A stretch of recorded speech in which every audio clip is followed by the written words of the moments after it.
Good morning সকলকে। তো আমি এখন আছি বদ্রীনাথে। কালকে আমি এখানে এসেছি। তো এখন ভোর বাজে 4:30। তো আমি আজকে ঋষিকেশের দিকে বেরোবো। অ্যাকচুয়ালি এখান থেকে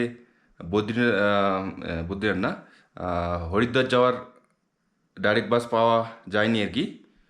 তো এখন এখানে কিন্তু ঠান্ডা প্রচণ্ড। তো আজকে তো আগস্টের 19 তারিখ 2023। তো এখন এখানে ঠান্ডা হলো 10 ডিগ্রি সেলসিয়াস। এখানকার ঠান্ডাটা কিন্তু কেদারনাথের থেকেও বেশি। কেদারনাথে এখন এখান থেকে 2 ডিগ্রি 3 ডিগ্রি বেশি আছে উষ্ণতা। এখান থেকে কিন্তু মাত্র 2টো বাস যায়, আর জসিমঠ থেকে 3টে বাস যায়।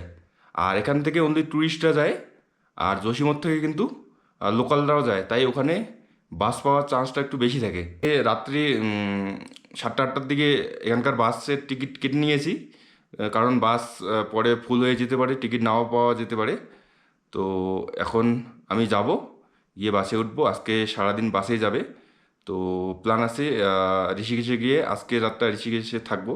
তো কালকে আমার ট্রেন আছে, কালকে বাড়ি যেতে হবে। তো সামনে বাস দাঁড়িয়ে আছে, আমাকে বলেছিল যে 5টার সময় বাস ছাড়বে। তো এখন 4:45 বাজে। এখান থেকে 300 মিটার দূরে বাস আছে দাঁড়িয়ে, ওখানে বাস স্ট্যান্ড, ওখানে একটা পেট্রোল পাম্প আছে। তো আমি হেঁটে হেঁটে যাচ্ছি, যদিও সকালে কোনো বিশেষ লোক দেখতে পাচ্ছি না, ও 1-2জন দেখা যাচ্ছে শুধু। তো যাই। তো ফাইনালি 1 ঘন্টা অপেক্ষার পর আমাদের যাত্রা শুরু হলো। 6টার সময় যাত্রা শুরুর সময় গাড়িতে টিকা লাগিয়ে এবং কিছু যাত্রীদেরও এবং ড্রাইভারকে টিকা লাগিয়ে যাত্রা শুরু হলো। আমরা এখানে গাড়ি থেকে নেমে পড়লাম। সামনে রাস্তা ভেঙে গিয়েছে, তাই হেঁটে হেঁটে রাস্তা পার হতে হবে।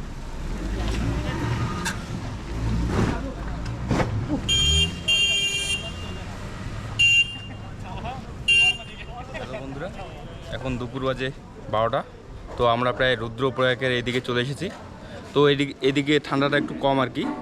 তো ঠান্ডাটা একটু শুধু কমই না, এই জায়গাটা একটু নিচু আর কি। মানে আসল জায়গাটা উঁচুটা হলো চামুলির থেকে ওইদিকে শুরু করে উপরের দিকে, ওইদিকে ঠান্ডাটা বেশি আর কি। তো এইদিকে ঠান্ডাটা কম এবং এদিকে রাস্তাও নর্মাল আর কি। যেমন ওইদিকে রাস্তাটা খুব খাড়া ছিল, মানে ধস নেমেছিল বেশি বেশি করে, এদিকে অতটা না। তো আমরা এখন এখানে দাঁড়িয়েছি, এই যে এই রাস্তা দিয়ে এখন যাবো এদিকে।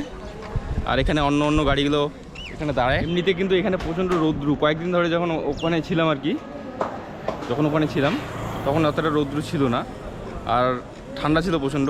কিন্তু এখানে রৌদ্রও গরমও আছে বলা যায়, যদিও এখনও 200 কিলোমিটার বাকি আছে এখান থেকে। আর আমার এই বাস যাত্রার শেষের দিকে রাস্তার জ্যামটা অনেকটাই বেড়ে গিয়েছিল। শেষ পর্যন্ত আমি ঋষিকেশ এসে পৌঁছইলাম রাত্রি 8টায়। অর্থাৎ আজকের বাস যাত্রা সর্বমোট 14 ঘন্টা সময় লাগলো। সকাল 6টার সময় শুরু করেছিলাম বদ্রীনাথ থেকে, আর এখানে ঋষিকেশ এসে পৌঁছলাম সন্ধ্যা 8টায়।